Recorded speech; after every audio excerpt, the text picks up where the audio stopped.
বাংলাদেশের রাজনীতিতে আমরা এতদিন যে হিসাবটা কষে এসেছি, আজ সেটাই হঠাৎ উল্টে দিল আন্তর্জাতিক গণমাধ্যম রয়টার্স।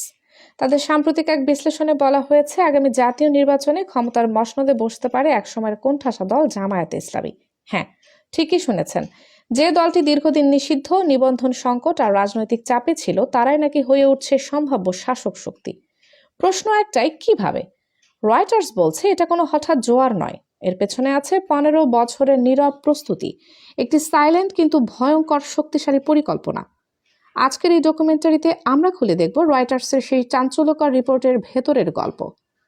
রয়টার্স কিন্তু হাওয়ায় কথা বলেনি, তাদের বিশ্লেষণে 3টি সুনির্দিষ্ট কারণ তুলে ধরা হয়েছে।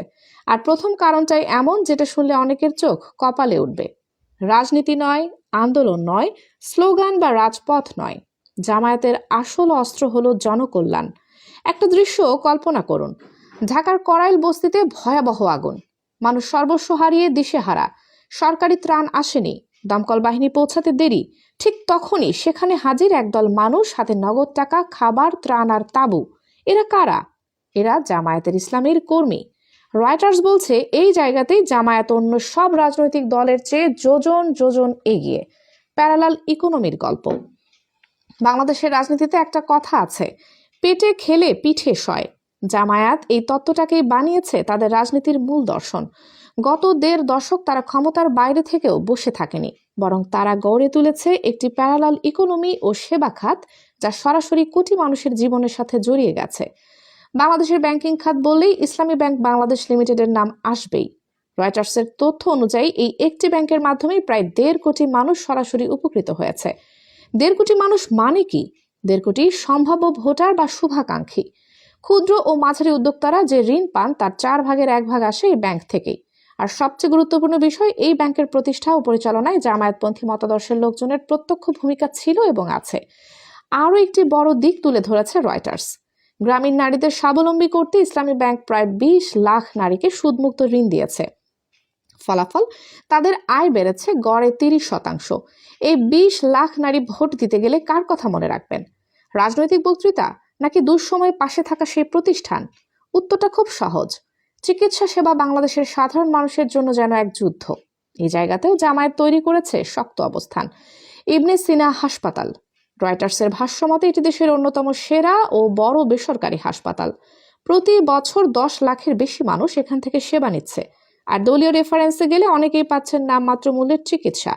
ইবনে সিনা ট্রাস্টের নীতি নির্ধারণী পর্যায়ে ছিলেন মতিউর রহমান নিজামী ও মীর কাশেম আলী। বার্তা একটাই, মানুষের অসুখে পাশে থাকতে পারলে মানুষ রাজনীতি ভুলে যায়। একটি জাতিকে বদলাতে চাইলে সবার আগে বদলাতে হয় শিক্ষা। জামায়াত সেটা খুব ভালো করেই জানে। রয়টার্স বলছে, আলিয়া ধারার প্রায় 10,000 মাদ্রাসায় তাদের শক্ত প্রভাব রয়েছে। এখানে পড়ছে প্রায় 25 লাখ শিক্ষার্থী। শুধু মাদ্রাসা নয়, মূলধারার শিক্ষাতেও আছে তাদের দুর্গ। Retina coaching, Manarat International University, International Islamic University Chattogram, Darul Ihsan University, এমনকি দেশের বহু আইডিয়াল স্কুল অ্যান্ড কলেজের নিয়ন্ত্রণও জামায়াতপন্থী ট্রাস্টিদের হাতে। অসংখ্য মেধাবী ও অসচ্ছল শিক্ষার্থী বৃত্তি পায় বিনা পয়সায়। রয়টার্স মনে করে এই কৃতজ্ঞতায় একদিন ব্যালট বাক্সে ভোটে রূপ নেবে। বন্যা, শীত, আগুন, যেখানেই দুর্যোগ, সবার আগে দেখা যায় জামায়াতের ব্যানার। যেখানে অন্য দলের বিরুদ্ধে চাঁদাবাজির অভিযোগ ওঠে, সেখানে জামায়াত কর্মীরা পকেটের টাকা খরচ করে ত্রাণ দেয়। এই তাৎক্ষণিক উপস্থিতি মানুষের মনে গভীর ছাপ ফেলে। রয়টার্সের দ্বিতীয় কারণ, দুর্নীতিমুক্ত ভাবমূর্তি। রাজনৈতিক মামলা থাকলেও অর্থ লুট ও ব্যাংক কেলেঙ্কারির অভিযোগ নেই বললেই চলে। এটাই মধ্যবিত্ত ও শিক্ষিত ভোটারদের কাছে বড় ফ্যাক্টর। তৃতীয় কারণ, তরুণদের পালস বোঝা। প্রযুক্তি শিক্ষা, ক্যারিয়ার গাইডেন্স, কর্মসংস্থানমুখী উদ্যোগ। জামায়াত গতানুগতিক রাজনীতির বাইরে গিয়ে তরুণদের ভবিষ্যৎ নিয়ে কাজ করছে। রয়টার্স মনে করে জামায়াতের এই দীর্ঘমেয়াদী জনকল্যাণমূলক বিনিয়োগ তাদের এনে দিয়েছে এক বিশাল সাইলেন্ট মেজরিটি। গ্রামের সেই মানুষটি যিনি রাজনীতি বোঝেন না, কিন্তু বিপদে অ্যাম্বুলেন্স পেয়েছেন, ঋণ পেয়েছেন, চিকিৎসা পেয়েছেন, ভোটের দিন তিনি সেটাই মনে রাখবেন। আপনার মতামত কমেন্টে জানান। Kaniz Fatema Soma, desk news, 0 TV.